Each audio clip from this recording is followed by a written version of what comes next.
Imagine you get a severe urinary tract infection, or like maybe you undergo a really traumatic abdominal surgery. Right. Something highly invasive. Yeah. And so you take the antibiotics, you endure the whole recovery period, and eventually the doctor runs their tests, they look at the scans, and they confirm that the tissue is 100% healed. A clean bill of health. Exactly. The organic cause is completely gone, but your body is still screaming in absolute agony. Which, I mean, it completely defies our basic understanding of how injuries are supposed to work. You know, It really we does. like medical issues to be binary. It's either broken or not broken. It's infected or it's clear. But chronic pain, it just doesn't play by those rules at all. And that gray area is exactly what we are jumping into today. Looking at this stack of medical guidelines, physiotherapy clinic protocols, and a bunch of pain science articles, we are really exploring a bizarre medical mystery. It is super bizarre. We're looking at what happens when an injury heals, but the pain just refuses to go away. Specifically, we're doing a deep dive into the specialized physiotherapy protocols that are designed for, well, down training, a protective pelvic guarding reflex after the underlying physical cause is long gone. Which is such a vital distinction to make right up front.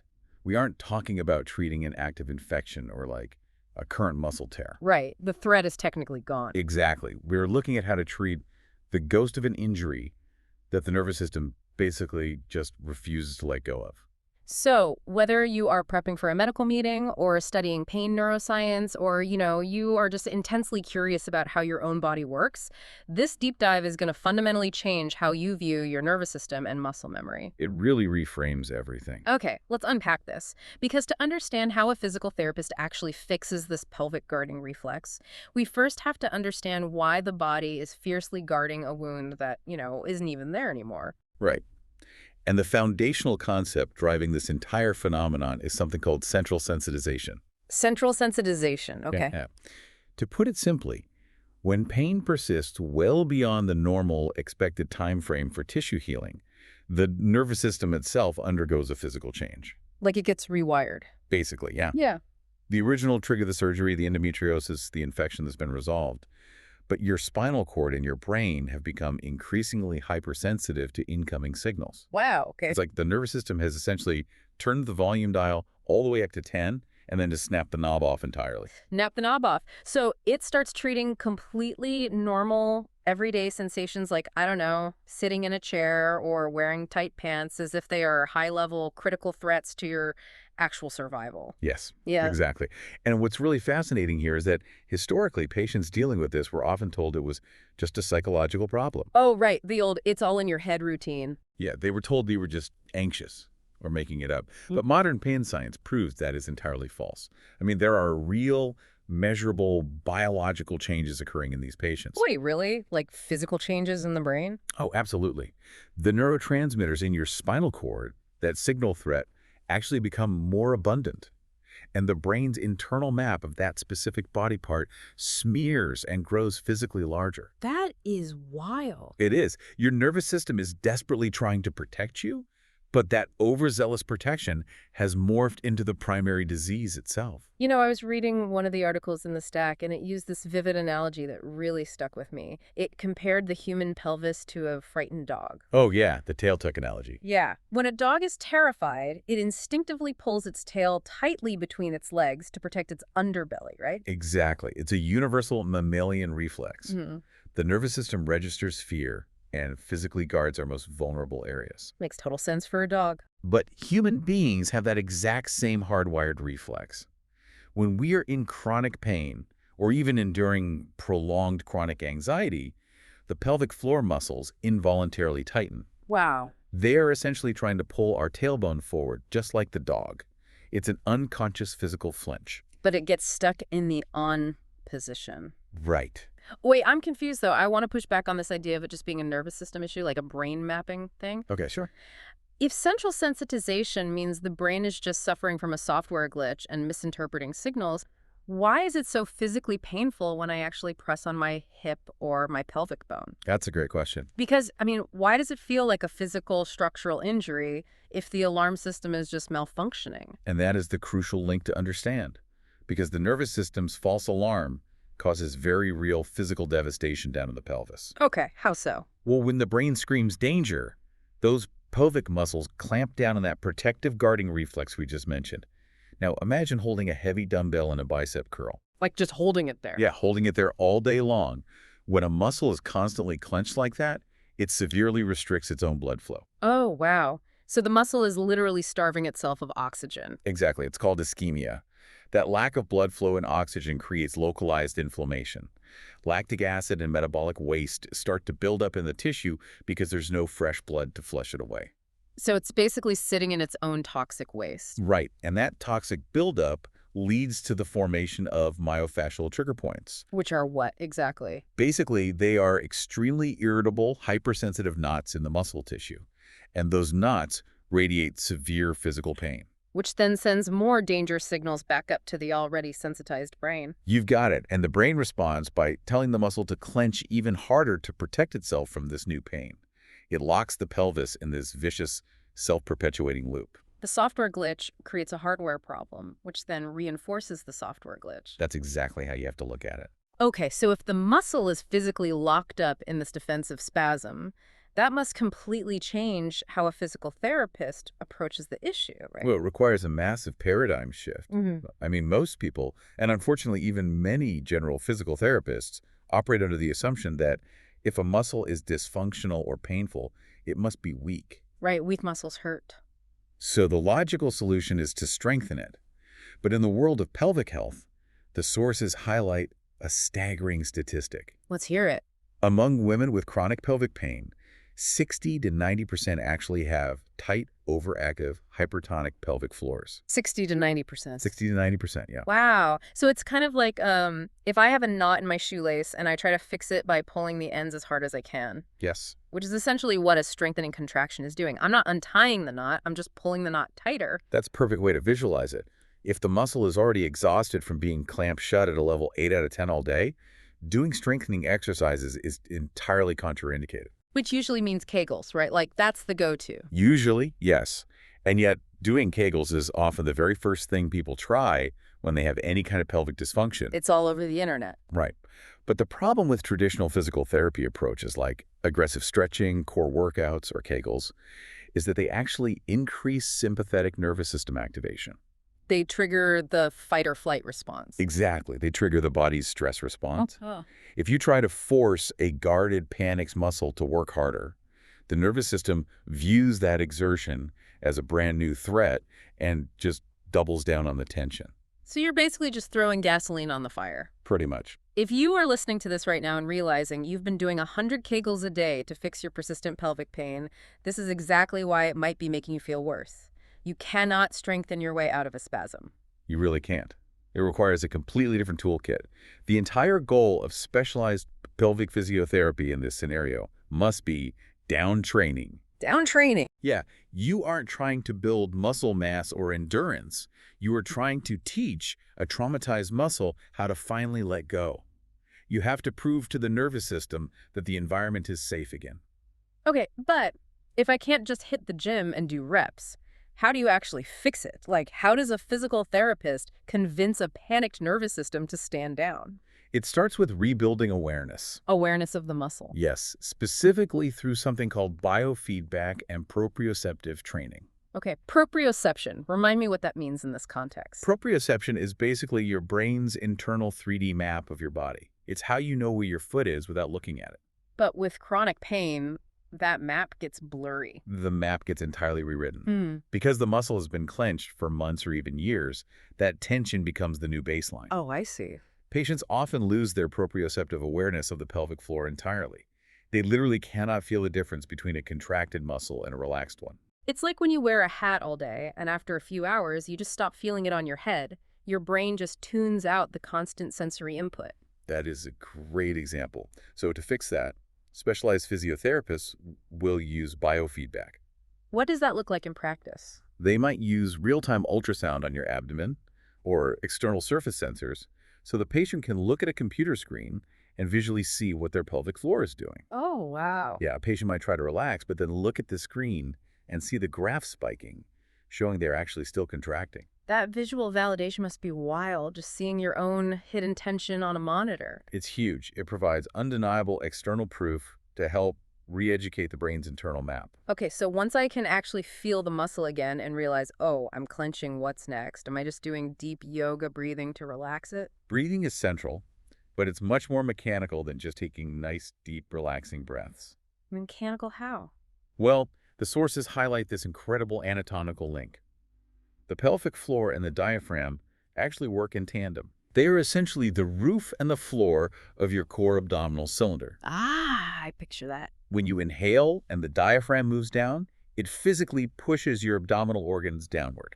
And that downward pressure mechanically forces the pelvic floor to stretch and lengthen. So every single breath is a chance to mechanically push the pelvic floor open. Exactly. The literature outlines a very specific protocol for this. It's called the sniff, flop, and druck technique. Walk us through it. It breaks down those mechanics into 3 deliberate steps to override the guarding reflex. First is the sniff. The sniff. You're breathing quietly through the nose for about 3 seconds. This actively draws the diaphragm down. Okay, pretty straightforward. Next is the flop. You allow your tummy to completely flop outward. Just let it all hang out. Yes. Yeah. Stop sucking it in. Stop bracing your core. Just let it fully expand outward into your waistband. Which is profoundly hard for a lot of us. I mean, we spend our whole lives subconsciously sucking our stomachs in to look thinner or just bracing for impact. It's so true. It takes intense conscious effort to unlearn that constant abdominal bracing. For sure. And then what's the last step? Finally, the drop. While the tummy is flopped out, you consciously let the pelvic muscles go. Just release it. The guidelines suggest visualizing a rosebud slowly opening or imagining your sit bones gently spreading apart. Sniff, flop, shop. I love that. But breathing alone can't fix a knot in a muscle that's been calcifying for 5 years, right? Like sometimes you need an actual physical mechanical intervention. You are totally right.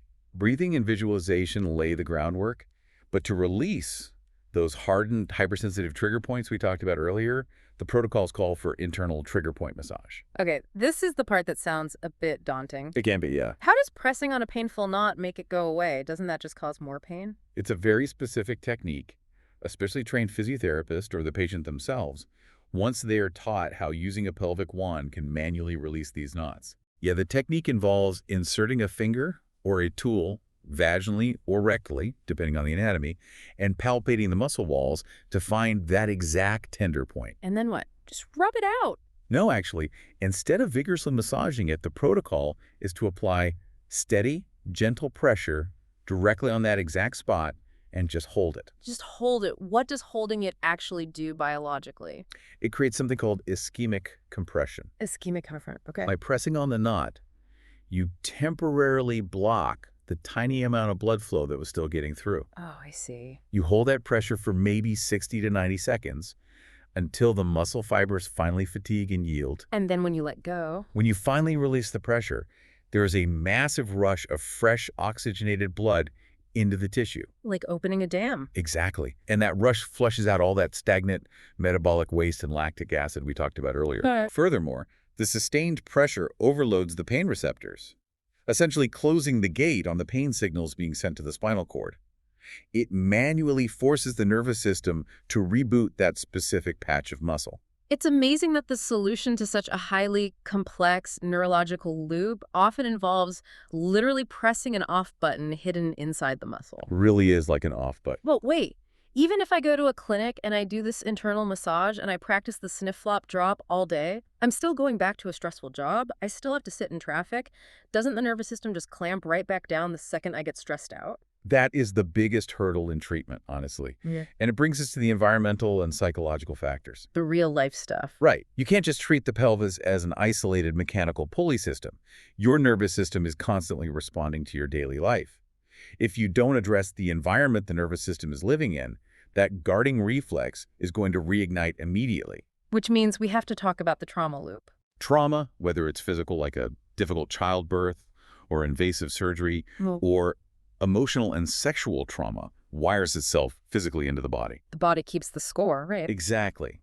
The nervous system stores that trauma as a constant expectation of danger. And the daily signs of this trauma loop are subtle but pervasive. The sources mentioned a few signs that really surprised me. Obviously, reflexive muscle tightening is one, but they also listed chronic shallow breathing, a total disconnection from body awareness, and even jaw clenching. The jaw connection is fascinating. Yeah, tell me about that. There is a direct neurological link between tension in your jaw and tension in your pelvic floor. Really? Yeah, they develop from the same embryological tissue, and they mirror each other via the nervous system stress pathways. That is crazy. So if you are stressed at work and grinding your teeth, your pelvis is almost certainly locked up too. Wow. This is why trauma-informed care is so heavily emphasized in these physiotherapy guidelines, isn't it? The rules are incredibly strict about how a practitioner has to treat you. It's not like a sports massage where they just dive in and aggressively work a hamstring. Oh, not at all. The physical therapy has to be highly collaborative. The patient must always be in control. Internal work is explicitly listed as always optional and never to be rushed. Because if the practitioner causes pain or moves too fast, the nervous system registers them as a new threat, and the guarding reflex worsens. That makes total sense. The focus of down training is on empowerment, not just fixing a broken machine. It's about helping someone's nervous system feel safe in their own body again. There's this concept in one of the books from our source stack, A Headache in the Pelvis, that really brings this holistic commitment into focus. That's a great book. The author talks about a protocol called extended paradoxical relaxation, and they describe it as putting the pelvis in a sling. It's a brilliant analogy. I mean, think about it. If you break your arm, you put it in a cast or a sling so you don't keep bumping it, giving the tissue time to rest and heal. But how do you put your pelvis in a sling? You use it every time you sit down, every time you stand up, every time you use the bathroom. So how do you do it? How does a modern person actually achieve this sling effect? You do it through dedicated, profound physical and mental relaxation. What does the protocol actually look like? The protocol requires patients to spend time daily physically loosening the tissue through the mechanical techniques we discussed, and then practicing deep, conscious relaxation. Like meditation? Sort of. You lie down and you systematically focus on every muscle group, observing the tension without fighting it, and giving the body permission to drop its guard. You are essentially telling the body's accumulated stresses, leave me alone for now, let me rest. But the time commitment the book asks for is wild. The protocol asks patients to do this for at least 2 hours a day. Yeah. 2 hours? How is anyone supposed to find 2 hours a day just to lie on the floor and tell their nervous system to stand down? It is an immense ask, no doubt. And it highlights how deeply entrenched this guarding reflex really is. It's a massive undertaking. It is not a quick fix. You aren't just stretching a tight muscle. You are systematically deprogramming a primal survival mechanism that took years to build. That is a great way to put it. But, as the author notes, when you are suffering from relentless, unexplained, debilitating pain that has stolen your quality of life, you become willing to do whatever it takes to get your life back. Yeah, you'd find the 2 hours. Exactly. For many people, this intense daily practice of down training is the only thing that finally breaks the cycle. So what does this all mean? If we step back and look at this entire stack of sources, the core takeaway is that down training a pelvic guarding reflex is a delicate, deeply multidisciplinary process. It touches on so many fields. It really does. It requires pain neuroscience education so you can rationally understand the brain's false alarm. It uses biofeedback to remap the body, targeted mechanical breath work to stretch the muscles internally, and profound extended relaxation to finally convince your nervous system that the war is over. It requires immense patience. And above all, it requires abandoning the outdated idea that all pain equals active tissue damage. And for you listening, understanding this process should be incredibly empowering. It proves that persistent chronic pain isn't a psychological phantom. No. It isn't a character flaw, and it definitely isn't all in your head. It is a real, measurable, and most importantly, reversible neurological loop. The X-ray might look completely clear, but the science knows exactly how to treat it. It really leaves us with a fascinating and, well, perhaps slightly uncomfortable thought to ponder as we go about our day. Oh, what's that? If our nervous systems can unconsciously lock our pelvic floors into debilitating chronic pain simply from the daily stresses, traumas, and anxieties of life, what other unconscious guarding reflexes are we holding in our bodies right now? Wow. Yeah. Next time you catch yourself holding your breath while reading a stressful email or clenching your jaw while sitting in traffic, take a second to pause and ask yourself, what phantom threat is your body trying to protect you from? That is a question definitely worth answering. Until next time.